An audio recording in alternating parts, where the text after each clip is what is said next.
Everybody, Scout Crafter here again. It's actually Thursday. I know this is an unusual time for me to be posting a video, but this is a response video from my good buddy Ben Mall, who just did a fantastic video. I think one of my favorites that he's ever posted. He reprofiled, well, I don't want to give it away, but he fixed a problem he had, and he did it in such a genius way. It's just fantastic. I hope you get to see it.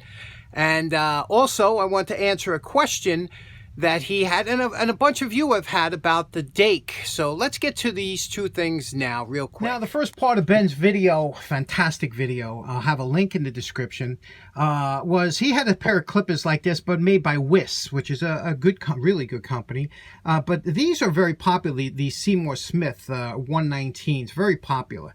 Now, these are called Anvil Cutters. You know, they're used in the garden and whatnot. And the one thing most of these have in common is they have replacement kits that you could buy, because instead of having to buy a whole new clipper, when the blade dulls out, because the way this is designed, you can't really keep sharpening the blade. And ask me how I know. I'll tell you about that in a minute. So when you buy the kit, it comes with a new carbon steel blade and a brass anvil, which is down here. See this part here? This is made to be softer than the steel, so that when you squeeze down, you're not dulling out your cutter. And so, but they do wear out. That's part, they're consumable items, both the blade and the brass part. Now, these Seymour Smiths, because they're so popular and were sold at so many garden centers, these kits are still available. They might run about 15 bucks or whatever. You get the blade and you get the brass, and you take that screw out, you take that, you change them, and you have like a new pair of clippers again. You know, there's no sense in buying this whole section back here. The same design that Ben had, however, because Ben's model was a little bit more rare, it's very hard to find those blades. And if you do find them, you might pay a premium. You got to remember something. These are, you know, $15 cutters. You can get these on eBay, whatever. So, you know, why spend, you're going to spend $25 for a set, a blade and an anvil, you know. It's just not really worth it. Now, what I did one time years ago, I bought another set of these, and I sharpened this blade. I said, wow, you know, I got it nice and sharp. And then when I closed it, it did this. It didn't touch. And I was like, oh, I ruined it. You know, so that was in the beginning days. I'm learning. So Ben had a little problem. Wait till you see his video on how he fixed it. Fantastic job. You see, 90% of the times when you use these Anvil cutters, 90% of the time when you're going to cut something, you cut back here, right? You're never going to cut here. You know, you always cut back here. So the top, you know, 1/3 of this blade is never used. So Ben really did a great job. I'm so proud of him. What a beautiful job he did.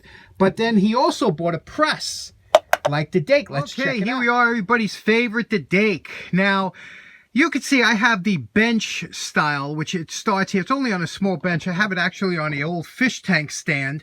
It's a small bench that, this is a bench top model press. Now, Ben got the longer model, which is usually better because you can do a lot more deeper work. But this, you're limited to how low. You could see that it has that one cross member that you could raise and lower, and it's held on by pins.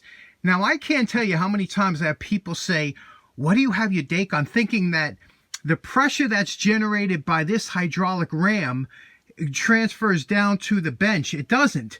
The only pressure that is, you know, the press itself might weigh maybe 120 pounds.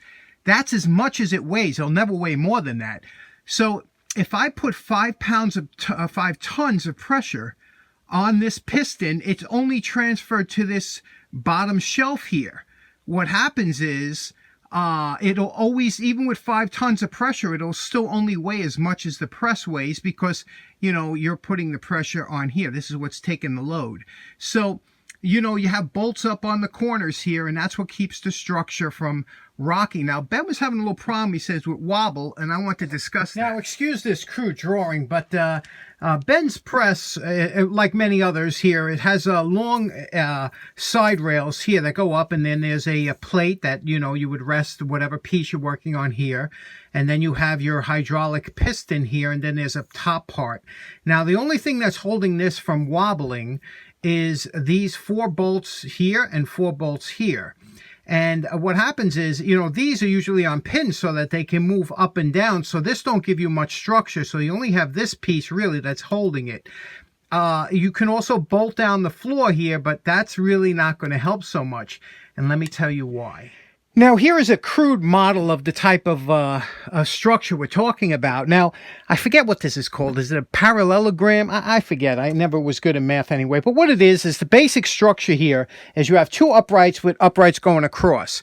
Now, anytime anybody here, myself included, that's ever tried to build shelving, a ladder, or anything that has structures going upright, even if it's, you can bolt it together real tight on these corners, and you're still going to have this inherent wobble back and forth like that. It's just it's a nature of the beast. And unfortunately, because of that, you'll never get rid of that wobble like this. The only way to get rid of this wobble, and this goes back to Da Vinci, is to have a cross member, a cross brace going diagonal. And if you could, and Ben has it, you know, you could use wood, you can use, you know, metal if you have it, but you can use wood and a couple of bolts and put a diagonal here like this, and that'll eliminate. And let me show you what it looks like. Now, in order to make this solid, you have to take and put a member between here and here and bolt it in, because you have those holes in there for this bottom plate to go up and down. So it's a temporary thing, but as long as you're working, most of your work is going to be 3 feet or 2 feet or less, you know, so it doesn't have to obviously go up, but that it messes with your with how much capacity you're normally using. But if you want to make it rock solid, you could take 2 of these. You could put one facing this way on this side and one on the back side going from down here to up here. So that's how you would make this a rock solid structure, because the bolts down here really aren't going to do anything. It's the shape, an H shape. Never. You have to have those triangles in there for it to be solid. That's the fix for that. So in closing, I hope this helps you out, Ben. You know, that's the only thing that will get rid of that wobble. Just put a couple of brackets there, and the gussets, we call them, or whatever, and that'll get rid of that. And I've done it on a lot of benches down here that were wobbly in the beginning, you know, and you have to do it. Anyway, thanks so much for tuning in. I hope this answers your question, and I hope you all have a great day. I'll see you again tomorrow. Take care now. Bye-bye.